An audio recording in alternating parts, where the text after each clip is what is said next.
Assalamualaikum warahmatullahi wabarakatuh. Selamat pagi, selamat siang, selamat sore, kapanpun Bapak, Ibu, dan rekan-rekan menonton video saya. Perkenalkan saya Jilan Anissa, mahasiswa S1 PJJ Manajemen Universitas Siber Asia di kelas MJ111 ICT Literasi yang diampu oleh dosen kami, Bapak Ageng Riyadi Eskom Mkom.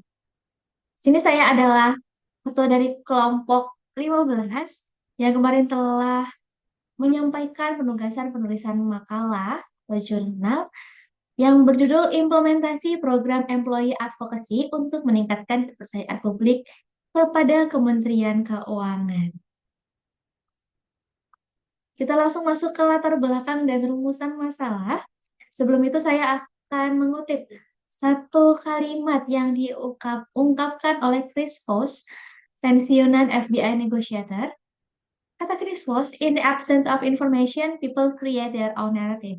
Ketika informasi itu tidak ada, absen, maka manusia, orang, masyarakat akan membuat narasinya sendiri. Jadi kecepatan informasi, pembaruan informasi memunculkan tantangan kekosongan informasi itu sendiri, termasuk juga di Kementerian Keuangan. Yang akhirnya ketika ada gap informasi dan diisi oleh informasi yang merupakan asumsi, sesuatu yang asumtif, tiba-tiba saja akan muncul pergeseran kepercayaan masyarakat, adanya gap kepercayaan masyarakat terhadap informasi-informasi yang institusi berikan. Dan ternyata masyarakat juga lebih percaya dengan konten-konten yang dibuat oleh individu daripada dibuat oleh instansi yang berasa kaku. Sedangkan Kementerian Keuangan itu adalah suatu instansi yang mengelola keuangan negara, mengelola APBN dan sangat strategis dan juga rentan ya ketika ada misinformasi di masyarakat. Sehingga pada tahun 2022, Kementerian Keuangan mulai menerapkan yang namanya Employee Advocacy sebagai media penyampaian informasi pada publik. Jadi pegawai-pegawai Kementerian Keuangan didorong untuk menyampaikan secara cepat dengan cara masing-masing atau dengan konten-konten yang sudah disediakan kepada masyarakat terkait update informasi keuangan negara yang terkini. Ada dua rumusan masalah dalam penelitian kami. Yang pertama adalah bagaimana implementasi program Employee Advocacy pada Kemenq, dan yang kedua bagaimana dampak implementasi Employee Advocacy terhadap opini publik. Selanjutnya adalah tinjauan pustaka. Kami ada penelitian terdahulu yang ternyata meneliti terkait bagaimana employee advocacy itu diterapkan oleh pegawai, pegawai sebagai duta, pegawai sebagai jembatan, atau bahkan ada juga yang meneliti tentang kepercayaan masyarakat terhadap informasi yang disampaikan oleh perseorangan dibandingkan dengan institusi, seperti yang sudah sempat saya ceritakan tadi di latar belakang. Gapnya dengan penelitian kami adalah kami berfokus pada strategi EA. Keberhasilan strategi EA adalah menyebarkan informasi publik. Kalau sebelumnya yang diteliti adalah aktornya, yang diteliti adalah kepercayaan masyarakatnya, kami meneliti strateginya apakah berhasil atau tidak. Lalu ada employee advocacy yang didefinisikan sebagai duta informasi Kementerian Keuangan, lalu memunculkan kepercayaan masyarakat yang lebih tinggi, dan terakhir jangkauannya lebih luas daripada media sosial pemerintahan itu sendiri, walaupun followersnya jauh berbeda, tetapi lebih organik ketika itu datang di pegawai, followers yang dimiliki pegawai, mutual yang dimiliki oleh pegawai.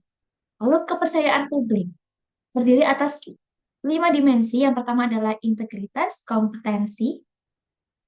Jadi publik percaya pada integritas seseorang, lalu kompetensi seseorang dalam menyampaikan sesuatu, lalu transparansi informasi, konsistensi informasi, dan juga bagaimana informasi tersebut dikemas menjadi sesuatu yang berorientasi pada masyarakat itu sendiri. Ketika terjadi sebaliknya, masyarakat cenderung untuk tidak percaya. Total responden survei yang mengisi formulir survei kami adalah 271 orang dengan 102 responden internal dan 169 responden eksternal. Jauh lebih banyak, hampir 50% lebih banyak daripada target kami yang hanya 200 responden. Kami menggunakan metodologi penelitian dengan pendekatan mixed method dengan desain konvergen yang memungkinkan adanya persilangan antara data kuantitatif dan data kualitatif sehingga antara kuantitatif dan kualitatif bisa saling mengisi kekosongan penelitian. Instrumen penelitiannya adalah pertanyaan tertutup dengan skala Likert 1 sampai 5 dan kualitatif berupa pertanyaan terbuka. Berisi saran, berisi perasaan dan yang lebih mengcover secara universal apa yang dirasakan oleh responden itu sendiri. Untuk teknik analisisnya, kuantitatifnya kami menggunakan analisis deskriptif, sedangkan untuk kualitatifnya kami menggunakan analisis tematik berdasarkan Brown and Clark tahun 2006. Hasil penelitian pada ini adalah variabel X yang kami gunakan. Jadi variabel X-nya adalah implementasi employee advocacy. Konstruknya pemahaman pesan dan nilai organisasi, keterlibatan dalam penyebaran informasi, persepsi dukungan organisasi terhadap aktivasi EA, persepsi risiko dan hambatan psikologis, dan dampak terhadap kepercayaan pegawai. Lalu untuk variabel Y-nya adalah kepercayaan publik terhadap Kementerian Keuangan dengan 4 konstruk saja, transparansi informasi, integritas dan kejujuran, konsistensi pesan, dan kompetensi dalam mengelola informasi dan layanan. Ada di slide selanjutnya. Oke. Selanjutnya untuk profil responden, kita ada responden internal dan eksternal, seperti yang tadi sudah saya sebutkan pada jumlah responden. Untuk internalnya didominasi oleh Gen Z, dari tahun kelahiran 97 sampai mungkin 2003-2004 yang sudah bekerja di Kementerian Keuangan. Lalu media sosial dominan yang digunakan adalah WhatsApp dengan 75% dari populasi menggunakan secara aktif WhatsApp dan 70% dari populasi aktif menggunakan Instagram. Di antara seluruh responden, setengah dari responden sangat aktif di media sosial dan merupakan kapasitas besar untuk melaksanakan employee advocacy. Untuk responden eksternalnya adalah masyarakat dengan rentang usia dominan 20-40 tahun, sekitar 90%, dengan latar belakang yang sangat beragam mulai dari masyarakat umum, mahasiswa, pelaku usaha, media, ASN, TNI, Polri, akademisi, dan lainnya.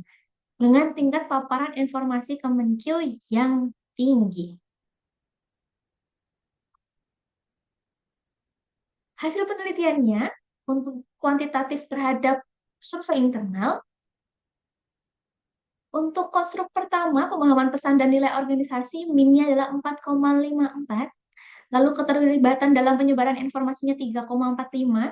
Persepsi dukungan organisasi terhadap aktivasi EA-nya 4,37. Persepsi risiko dan hambatan psikologisnya 2,88 alias sedang, paling rendah. Dan dampak terhadap kepercayaan pegawainya 4,38 atau sangat tinggi. Dengan grand min, rata-rata keseluruhan rata-rata adalah 3,89. Di sini kita bisa melihat bagian persepsi risikonya min-nya agak rendah ya. Nanti kita akan bahas lebih lanjut. Lalu untuk hasil eksternal, atas penelitian kuantitatif, untuk konstruk transparansi informasi bernilai 4,41, sangat tinggi, integritas dan kejujuran juga sangat tinggi, 4,42, konsistensi pesan 4,34 sangat tinggi juga, dan kompetensi dalam mengolah informasi dan layanan 4,1 atau sangat tinggi juga dengan grand min yang cukup signifikan ya perbedaannya dengan internal tadi yaitu 4,40. Di sini juga ada tambahan bahwa informasi pegawai mudah dipahami sebesar 99,4% dan komunikasi pegawai terasa lebih personal dan dirasakan oleh 87,6% dari total yang mengisi survei respondennya. Untuk hasil penelitian kualitatif, terdapat 5 tema besar yang ditemukan dari jawaban-jawaban baik internal maupun eksternal. Yang pertama, EA meningkatkan employee engagement, perasaan memiliki, perasaan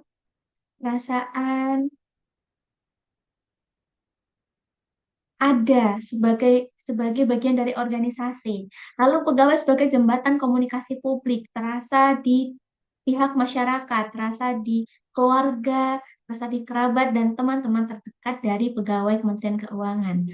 Lalu EA membangun kepercayaan interpersonal. Ada perasaan percaya dari masyarakat terhadap seorang pegawai Kementerian Keuangan yang menyampaikan employee advocacy secara rutin. Lalu terdapat tantangan, yaitu stigma buzzer dan risiko UI. Jadi tadi ada bagian kuantitatif dengan nilai 2,88, yaitu persepsi risiko dan hambatan psikologis. Di sini terjawab di bagian kualitatif, di hasil penelitian kualitatif, di mana pegawai merasa takut dianggap sebagai buzzer ketika mungkin kondisi sedang krisis terhadap organisasi, isu yang menerpa organisasi, lalu seakan dicuci oleh pegawai, padahal tidak seperti itu niatnya, padahal hanya ingin memberitakan capaian keuangan terkini, kondisi keuangan terkini, tapi mereka tetap merasakan ketakutan akan disebut sebagai buzzer. Dan mereka juga takut salah bicara atau blunder. Dan jika mereka melakukan kesalahan itu, mereka takut bermuara pada risiko pemeriksaan dari unit kepatuhan internal. Dan juga ketika terjadi salah bicara blunder, mereka juga khawatir akan terjadi cyberbullying atau doxing terhadap pegawai tersebut. Oleh karena itu, diperlukan dukungan organisasi dalam pelaksanaan EA sebagai supporting action. Penting, dan ini ada note kecil warna kuning, pentingnya keamanan secara psikologis. Bagaimana organisasi ingin pegawainya menerapkan EA, tapi juga memberikan rasa aman untuk pegawai menerapkan employee advocacy itu sendiri. Selanjutnya, integrasi hasil. Implementasi employee advocacy di Kementerian Keuangan merupakan pedang bermata dua yang mempertemukan potensi besar efektivitas komunikasi dengan kompleksitas tantangan psikologis pegawai. Di satu sisi, program ini terbukti sangat efektif dalam menjembatani kaku dan terbatasnya jalur birokrasi melalui narasi yang lebih humanis, otentik, dan kredibel, sehingga mampu mengisi kekosongan informasi serta memperkuat kepercayaan publik secara signifikan. Namun, di sisi lain, di mata pisau yang lain, efektivitas tersebut dibayangi oleh ketakutan nyata yang dialami para pegawai akan risiko administratif dari unit kepatuhan internal, beban kerja tambahan, hingga kekhawatiran mendapatkan stigma negatif sebagai buzzer pemerintah. Oleh karena itu, keberhasilan jangka panjang strategi ini sangat bergantung pada kemampuan organisasi, kemampuan institusi dalam memberikan perlindungan hukum dan panduan etika yang jelas guna menyelaraskan semangat advokasi pegawai dengan rasa aman dan menjalankan peran sebagai representasi organisasi di ruang digital. Kesimpulannya, yang pertama, EA mendorong transformasi komunikasi institusional yang lebih baik, adanya korelasi positif EA dengan kepercayaan publik, dinamika hambatan internal yang muncul dari kekhawatiran pegawai, dan perlunya dukungan organisasi yang menjamin keamanan pegawai di ruang digital. Saran dari kelompok kami yang pertama adalah formalisasi perlindungan pegawai, lalu standarisasi dan fasilitasi konten yang lebih beragam. Karena saat ini sudah existing, mungkin bisa ditambahkan lagi ragam fasilitas kontennya. Lalu penguatan etika dan literasi digital pegawai kepada seluruh pegawai, bukan hanya tim kehumasan. Dan terakhir, integrasi dan konsistensi strategi komunikasi internal organisasi. Sekian dari saya, terima kasih atas perhatiannya. Apabila ada feedback, koreksi, masukan, atau apapun yang membangun Karya tulis kami dapat disampaikan melalui email saya, LinkedIn saya, atau nomor saya yang terlampir pada pengalaman berikut. Terima kasih atas perhatiannya. Saya Jilan pamit undur diri. Wassalamualaikum warahmatullahi wabarakatuh.